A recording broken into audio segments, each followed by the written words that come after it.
If you ask me, Xiaomi at this point has way too many 9s in its portfolio. Redmi 9, Redmi Note 9, Redmi 9T, Redmi Note 9T, Redmi Note 9 Pro, Redmi Note 9 Pro Max, Redmi 9A, and well, maybe I've missed a few, but you get what I mean. Can anyone really outline some of the features for each of these phones?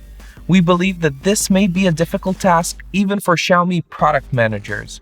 The Xiaomi Redmi Note 9T 5G was officially unveiled on January 8th, which is a new phone in the $250 to $300 price range, a segment in which Poco X3 NFC still reigns supreme. If we ignore the already confusing name of the device, the Redmi Note 9T belongs to the new generation of Xiaomi phones, which are obviously moving from a 6.67-inch screen to a new 6.53-inch format. The resolution has been also slightly reduced from 24x1080 to 2340x1080 pixels, so the density has remained the usual 395 pixels per inch.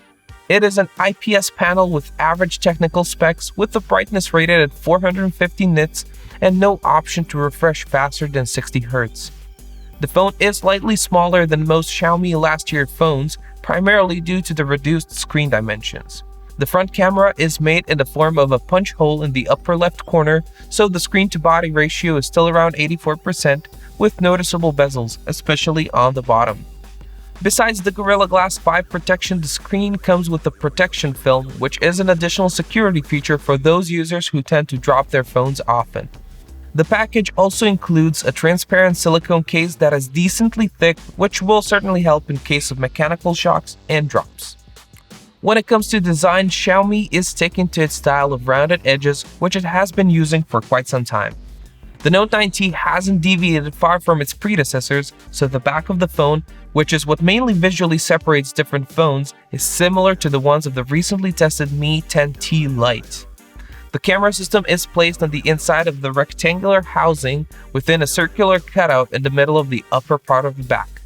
The three cameras and the flash are symmetrically spaced, and the camera system consists of a 48-megapixel main camera, a macro camera, and a 2-megapixel depth sensor. You may have noticed the absence of the wide-angle lens, the most useful one after the main camera, but it seems it's becoming a trend in 2021, which we honestly don't really like. When choosing between a macro and a wide-angle camera, wide-angle is always our first choice. After all, how often do you hear people brag about the great macro photo they took on their phone? Think about it a little. Or better yet, leave a comment below and let us know if you agree with us or not and which camera you think is a better choice. The first impression when you take the Redmi Note 9T in your hand is that although it weighs almost 200 grams, its plastic frame and especially its plastic back leave the plastic impression of a cheap phone. The embossed texture on the back does not help, nor does the fact that the back cover also extends over the edges of the phone.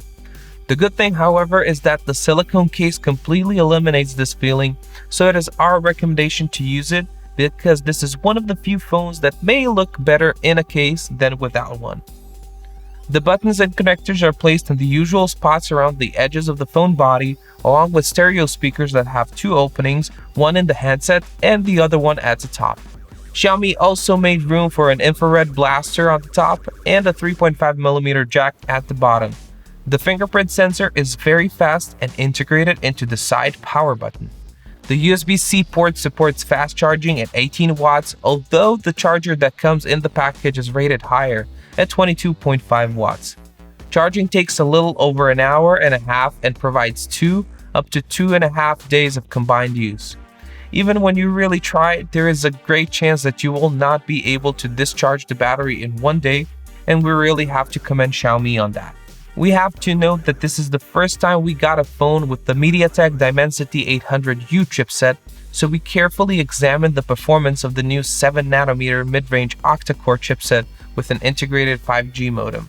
The Dimensity 800U has a big little architecture with two fast A76 cores at 2.4 GHz and 6 A55 cores at 2 GHz. The chip also comes with a tri-core ARM Mali G57MC3 graphic, Wi-Fi 5 modem, LPDDR4X memory controller, AI processor APU 3.0, and a separate video decoder encoder. In terms of performance, this chip should be something in the class of Snapdragon 730, which means generally good performance and good energy efficiency, considering the 7nm production process. We will also mention that we could not get a direct comparison in Antutu and 3D Mark tests because Xiaomi is blocking their servers, so downloading the files needed to run these applications was not even possible. Redmi Note 9T comes with 4GB of RAM in two versions, with 64GB and 128GB of memory. These use different type of memory, so the 64GB version is a UFS 2.1, while the 128GB one uses a slightly faster UFS 2.2.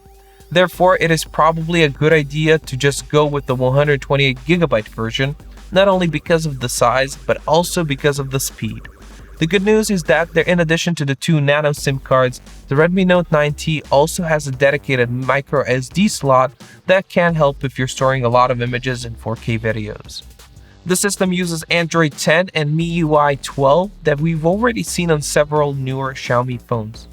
The camera system comes down to two sensors, a main one and a macro. As the macro camera has only 2 megapixels, even the best images on the very bright day suffer from low resolution, washed out colors, and noise. Sure, with this lens you can get really close to the object you're shooting, but you need to have very steady hands and a lot of light at your disposal.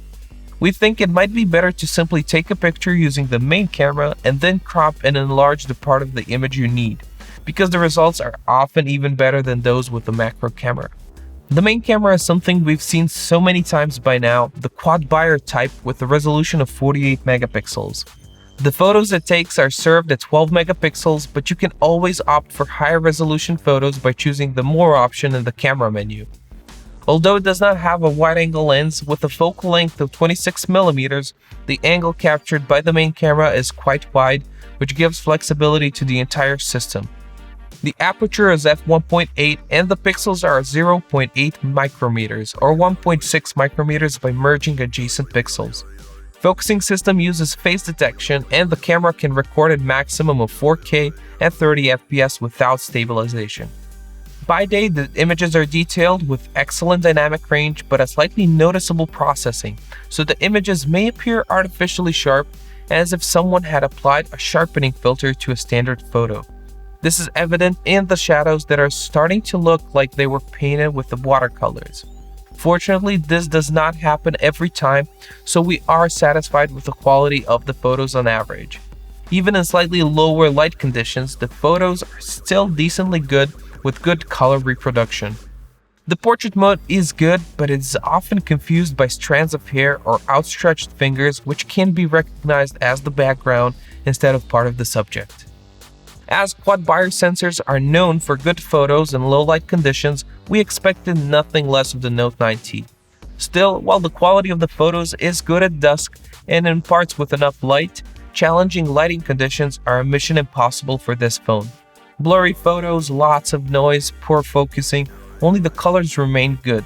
Night mode manages to open up middle tones and shadows, but required a very calm hand and will often produce worse images than those taken without it. Videos in 4K are very good, but they desperately need stabilization. Sharpness, good colors, dynamic range, and a lot of detail can compensate for the excess movement when shooting handheld. If you find a spot to lean the phone on so the camera does not move a lot and use a sniper breathing technique, you can count on some very good shots. If not, let's say the spectators might get motion sickness from all the shaking with every step and movement, no matter how slow it may be, which is a real shame. Selfie camera is a 13 megapixel f2.3 and 1.12 micrometer pixels with 29mm focal length and a fairly wide frame. The images are good, often overexposed, but decent. The colors are good and there's enough detail. The portrait mode is there but also has the same caveats mentioned with the main camera. Other things worth mentioning are the modern 802.11ac dual-band Wi-Fi, FM tuner, NFC, and the infrared port. The Xiaomi also says the phone has an anti-splash coating that can come in handy in cases of rain or accidental spills, and is definitely a good bonus in this price range.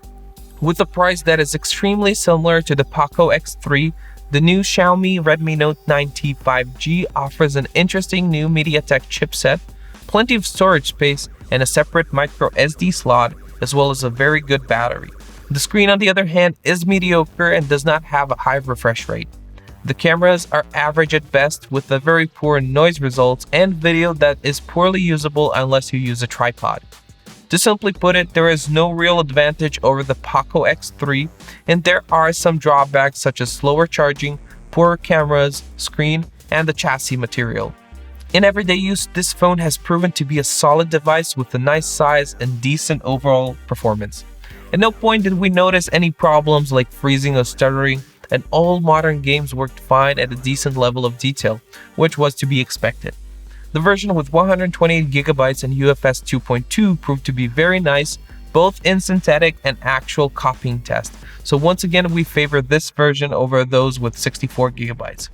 What we really didn't like about this phone is that it only came with 4GB of RAM, and we feel that this phone should either come with a 6GB at standard, or at least have a 6GB version, so that in a year or two it can still cope with demanding applications and games. As for the 5G, the relevance of this feature will depend on the country you live in. For most users, even if you travel a lot, which is not very likely at the moment, we doubt that you will have much opportunity to use 5G.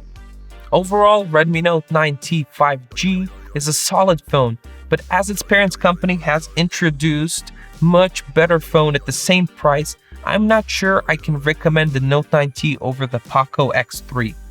If the price ever drops $30 to $50 lower than the Poco X3, you may consider saving some money on some features you do not need. Thus, the biggest enemy of all Xiaomi mid-range phones in 2021 will obviously be the model from their own portfolio, the Poco X3. Thank you for watching the Bench House review of the Xiaomi Redmi Note 9T 5G. If you enjoyed this video, feel free to drop a like and also consider subscribing to our channel for more reviews. My name is Marco, you are watching Bench House, and I will see you next time.